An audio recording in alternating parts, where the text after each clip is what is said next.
You're watching the News Channel 15 Highlight Zone with Joe Whalen. Sports coverage you can count on with the Highlight Zone starts now. We don't want to share with anybody. We want to win outright. We've come out on top most of the time, but we know that New Haven's a really good team this year. Our goal is a conference championship, obviously, and it's right in front of us. I'm not sure we're peaking. I will tell you this is the best week of practice we've had. You're playing for something week 9.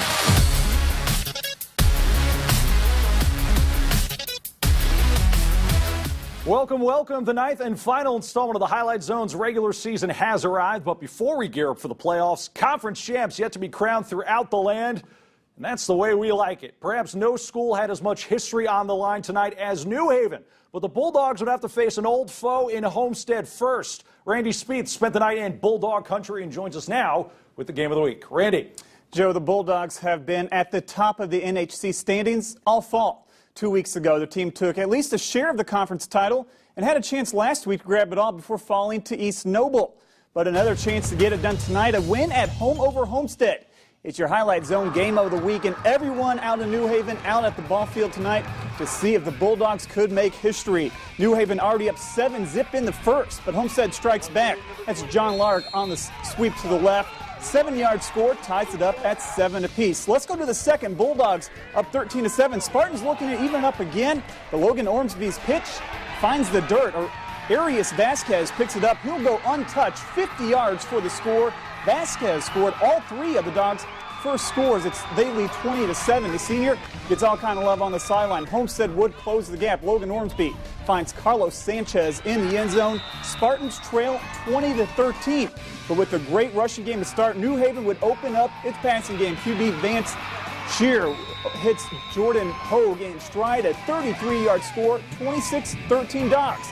Then just 50 seconds later, the two once more. Hogue having trouble staying on his feet after this grab, but all smiles from there as New Haven leads 32-13 at the half. Early in the fourth, Dogs now up 38-13, trying to ice this one here. DeAndre Smith, a short TD run, and fans began chanting, NHC, NHC. And Coach Jim Rowland gets the bat. New Haven is your 2013 NHC champion, 45-20, the team's first ever conference crown.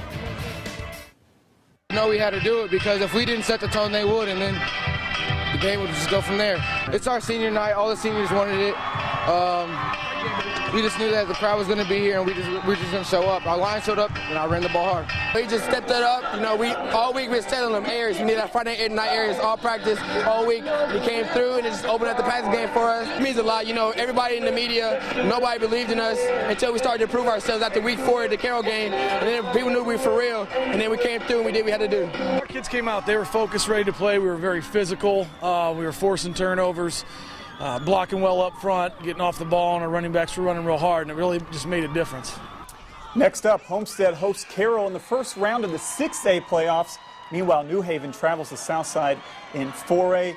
Joe, that snaps an 8-game losing streak for New Haven, so congrats to them. Plus, you know, the only thing that stopped them in the first half was the halftime clock. That team was firing on all cylinders heading into sectional. Jim Haven and the Bulldogs, Jim Rowland, I should say, New Haven finally getting the monkey off their back with that conference championship. Thank you, Randy. Not the only team getting the monkey off their back tonight either. Sticking with our conference championship theme, Northside 5-1 in the SAC. A win tonight, and the Redskins would earn their first conference title since 1991, and Mike Levette all kinds are ready for this one. In the first, we're scoreless. Levette, the great fake, and then he is gone. 78 yards to the barn.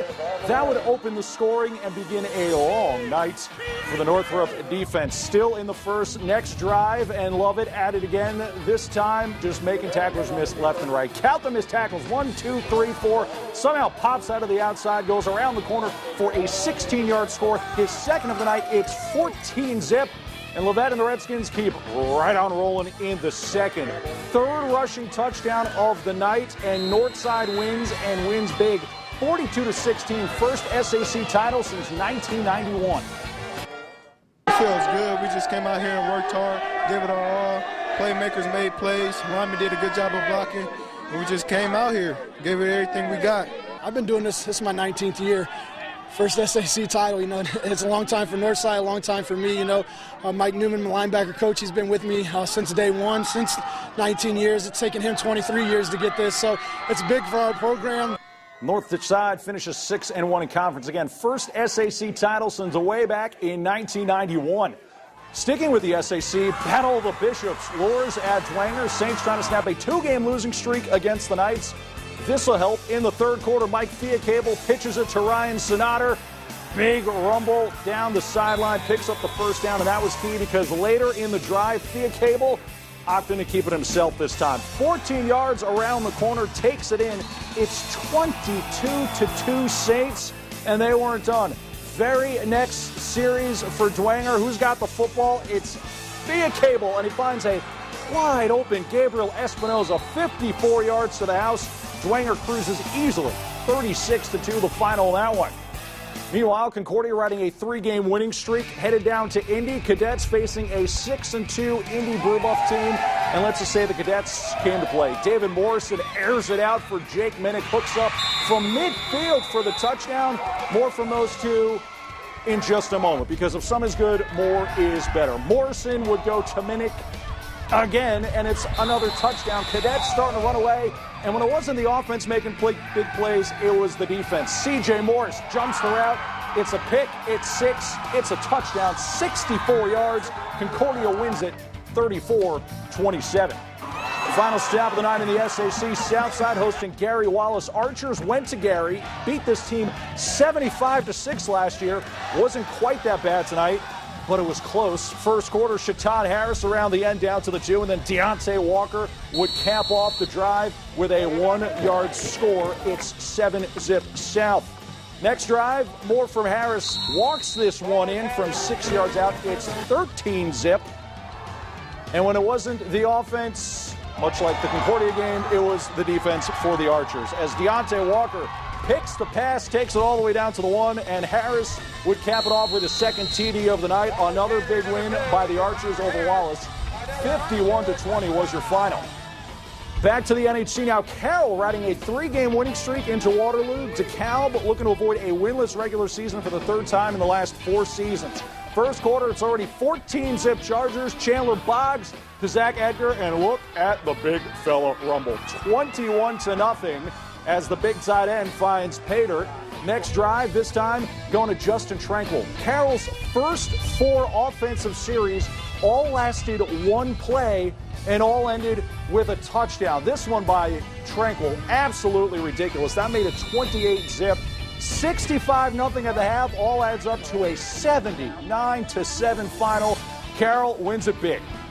Meanwhile, East Noble's Luke Amstutz named State Coach of the Week by the Indianapolis Colts, and the Knights closing out the regular season with Belmont. Last play of the first half, and Brett Seibel picked off in the end zone by Trevor Love. Not how you want to go into the locker room, but the Knights would return the favor. Third quarter now, Braves are driving. David Salazar jumps the route, and he gone. This one taken back 37 yards. That made it 26-7 East Noble. Still in the third quarter now. Another drive capped by another TD. Brandon Mabel punches it in from a yard out. East Noble on a roll heading into sectionals. They take it 34-7. Well, the SAC is in the books. The NHC is also done, but we're only halfway home. Busco's conference title streak in jeopardy. Will check in as the Eagles battle Lakeland. Leo looks to finish the regular season undefeated, and conference titles are on the line in the TRC and the NLC. It's all up next in The Zone.